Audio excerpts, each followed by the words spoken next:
그리스도의 십자가의 보혈로 우리를 구원하시고 이 세상 끝날까지 또 우리와 함께 하시는 그 하나님의 놀라운 섭리와 사랑 가운데 살게 하시니 감사합니다. 날마다 우리를 구원하신 그 구원의 은혜를 기억하고 감사하며 또 이 땅에서 하나님이 우리에게 말씀하신 거룩의 삶과 순종의 삶으로 나아갈 수 있도록 주여 우리를 인도하여 주시옵소서. 주님, 우리에게 베푸신 이 구원이 무엇인지를 깨달아 아는 지혜와 또 영적인 분별력을 우리에게 허락하여 주옵시고, 또 주님이 우리에게 부어주시는 그 은혜의 깊이가 어떤 것인지를 깨달아 알아가는 오늘 하루의 삶이 또한 되게 하여 주시옵소서.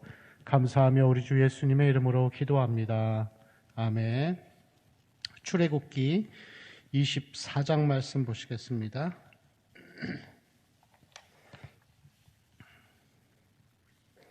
24장 1절부터 마지막 절까지 우리 한 절씩 교독하겠습니다. 또 모세에게 이르시되 너는 아론과 나답과 아비후와 이스라엘 장로 70명과 함께 여호와께로 올라와 멀리서 경배하고 너 모세만 여호와께 가까이 나아오고 그들은 가까이 나아오지 말며 백성은 너와 함께 올라오지 말지니라. 모세가 와서 여호와의 모든 말씀과 그의 모든 율례를 백성에게 전하매 그들이 한 소리로 응답하여 이르되 여호와께서 말씀하신 모든 것을 우리가 준행하리이다.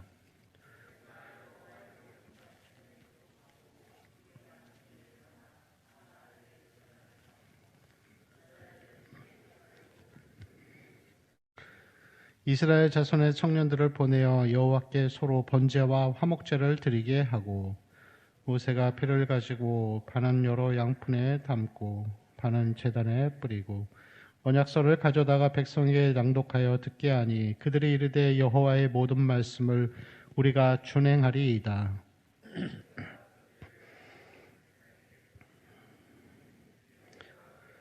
이 모든 말씀에 대하여 너희와 세우신 언약의 피니라. 모세와 아론과 나답과 아비후와 이스라엘 장로 70인이 올라가서 이스라엘의 하나님을 보니 그의 발 아래에는 청옥을 편 듯하고 하늘같이 청명하더라. 하나님이 이스라엘 자손들의 존귀한 자들에게 손을 대지 아니하셨고 그들은 하나님을 뵙고 먹고 마셨더라. 내게로 와서 거기 있으라. 내가 그들을 가르치도록 내가 율법과 계명을 친히 기록한 돌판을 내게 주리라. 모세가 그의 부하 여호수아와 함께 일어나 모세가 하나님의 산으로 올라가며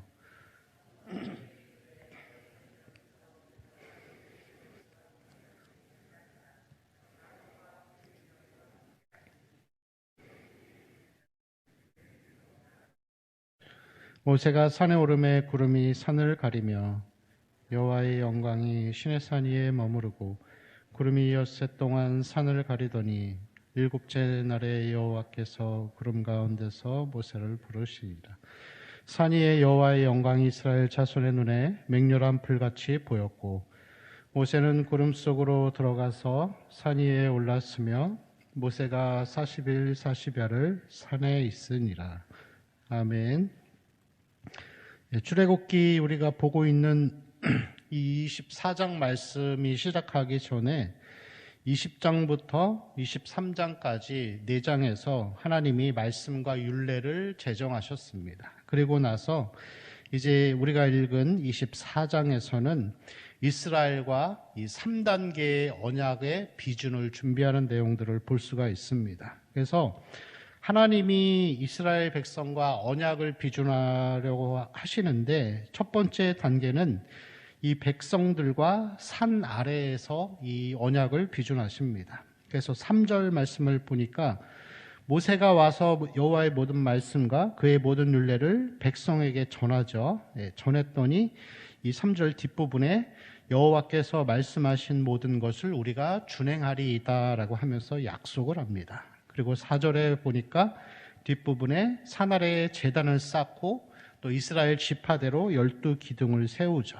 그리고 5절에 보면은 여호와께 서로 번제와 화목제를 드리게 합니다. 그리고 6절과 이 8절, 이 6절에 보면은 모세가 이 피를 가지고서 절반을 제단에다 뿌립니다. 그리고 8절에는 모세가 그 피를 가지고 백성에게 절반의 피를 뿌리죠. 자, 그러면서 8절에 보니까 끝부분에 이는 여호와께서 이 모든 말씀에 대하여 너희와 세우신 언약의 피니라 라고 그렇게 선포하고 있는 것을 볼 수가 있죠. 자, 2단계의 언약의 비주는 하나님이 이스라엘의 지도자들과 하는 내용들입니다. 그래서 이 9절을 보면은 모세와 아론, 나답과 아비후, 그리고 이스라엘 장로 70인, 그래서 총 74인이 이 산 중턱에서 하나님과의 언약을 비준하죠. 그래서 이 10절에 보니까 이 74인의 지도자가 하나님을 보았다 그렇게 기록하고 있습니다. 자, 10절에서는 하나님을 보았다라고 기록하고 11절 말씀에서는 하나님을 보았을 뿐만이 아니라 그들은 하나님을 뵙고 먹고 마셨더라라고 하면서 하나님이 이 밥상을 차려주셨다는 그런 내용들을 기록하고 있죠. 자, 그리고 3단계 언약의 비주는 산 정상에서 하나님과 모세가 이 언약을 비준하는 내용입니다. 그래서 12절 말씀을 보면은 끝부분에 내가 율법과 계명을 친히 기록한 돌판을 내게 주리라 약속하시죠. 10계명의 두 돌판을 약속하시고 마지막 18절 말씀을 보면 모세는 구름 속으로 들어가서 산 위에 올랐으며 40일 40야를 산에 있었다라고 하면서 이 본문이 끝나는 것을 볼 수가 있습니다. 이 하나님께서 이 이스라엘 백성과 했던 이 언약은 피의 언약입니다. 피의 언약이라는 것은 그래서 그 6절과 8절에 모세가 피를 가지고 반은 제단에다가 뿌리고 반은 백성들에게 뿌립니다. 그러면서 이 피를 뿌렸다라고 하는 이 피의 언약은 하나님과 이스라엘이 같은 피를 나눈 유기적인 생명체로 연합되었다라는 그런 뜻입니다. 유기적인 생명체로 하나님과 우리의 자녀들이 하나의 연합적인 생명체가 되었다라는 것을 기록하죠. 그러면서 이 피의 언약이 있고 난 이후에 11절에 다시 보니까 그들은 하나님을 뵙고 먹고 마셨다 그렇게 기록하죠. 자, 여러분 이 내용을 우리가 보다가 보면은 무엇이 생각나시나요? 예수 그리스도의 성만찬이 같은 내용으로 기록되어 있죠. 이 포도주를 마시면서 피를 나누고 살을 나눈 것이에요. 그리고 하나님의 이 아들 예수 그리스도, 이 성자 하나님과 이 12제자가 이 음료와 그리고 이 떡을 나누면서 피를 나누고 예수님의 살을 나눈 것입니다. 그리고 예수님과 하나의 유기적인 공동체가 되었다라는 것을 보여주고 있죠. 자, 여러분 하나님께서 우리에게 이 피를 마시고 나누면서 우리에게 하나님이 이런 약속을 하시는 거예요. 내가 너희를 끝날까지 지켜주겠다. 함께하겠다. 하나님이 우리를 자녀 삼아 주셔서 이제 우리에게 책임을 말씀하시는 거예요. 하나님이 책임지겠다. 내가 너희들을 책임지고 너희들과 함께하겠다. 그래서 우리가 어떠한 어려움 가운데에서도 세상 끝날까지 하나님이 우리를 지켜주시고 인도해 주시는 거죠. 그래서 예수님이 이 하늘로 올라가시기 전에 약속을 하시잖아요. 세상 끝날까지 내가 너희와 함께하겠다. 하나님이 책임져 주시겠다는 거예요. 이 피의 언약은 하나가 되었다라고 하는 것은 하나님이 우리를 책임져 주시겠다는 것이죠.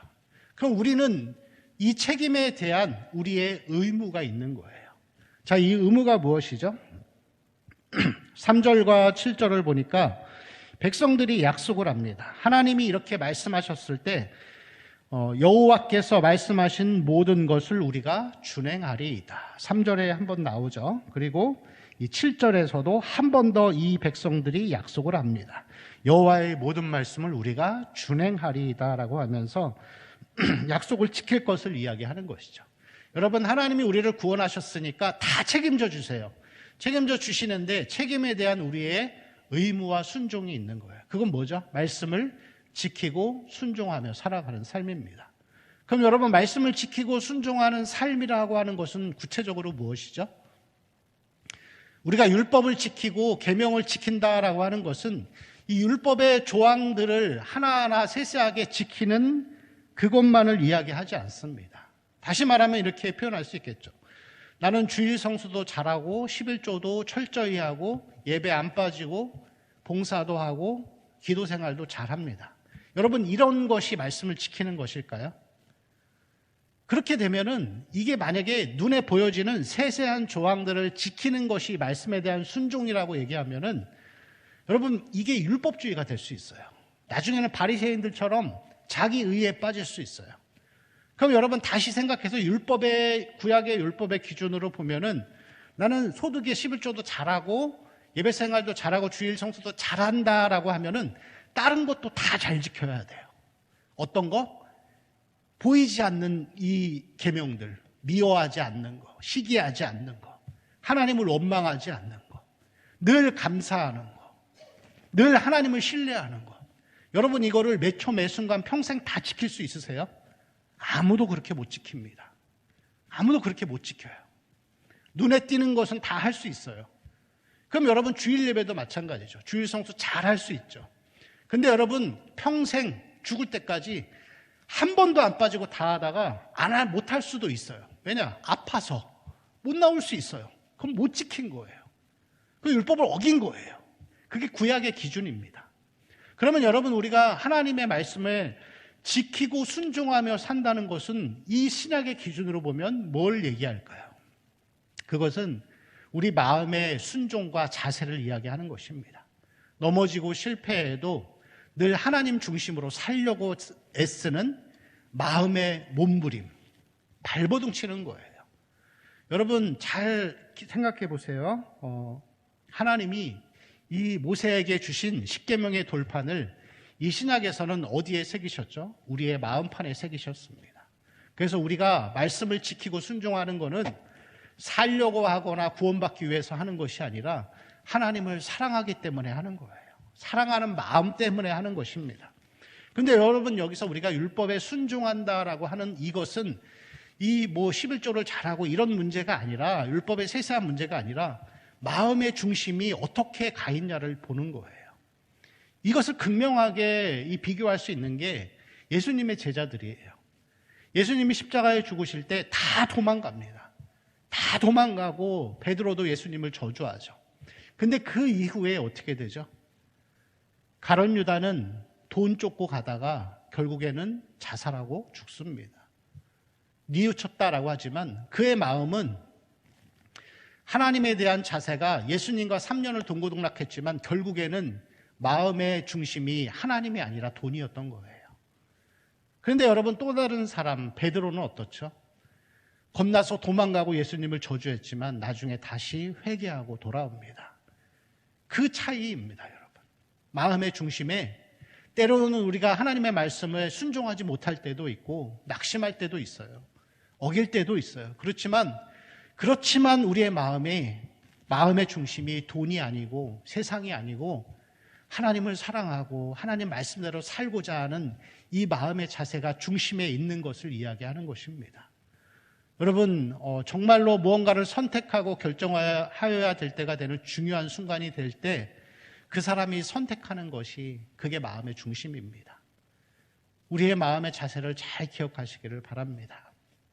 우리는 늘 넘어질 수 있습니다. 그렇지만 겸손하게 피를 뿌리신 그 예수 그리스도의 십자가를 기억하고 예수 그리스도를 의지하면서 마음의 중심에 늘 예수 그리스도를 모시고 예수 그리스도의 삶을 살기 위해서는 그러한 이 순종의 삶을 살아가는 우리 모든 성도의 삶이 되시기를 축원합니다. 우리 같이 기도하실 때 하나님 주신 말씀을 기억하면서 우리 마음이 하나님을 사랑함으로 순종하며 살아갈 수 있게 해달라고 같이 기도하시고, 또 오늘 교회의 두 번째 기도의 제목 코로나19의 회복을 위해서, 또 교회를 위해서, 우리 환우들을 위해서, 또 우리 특별히 이업비 권사님을 위해서 또 같이 기도해 주시고, 우리 가정의 모든 개인의 기도의 제목을 놓고 우리 주여 한번 부르고 기도하겠습니다. 주여.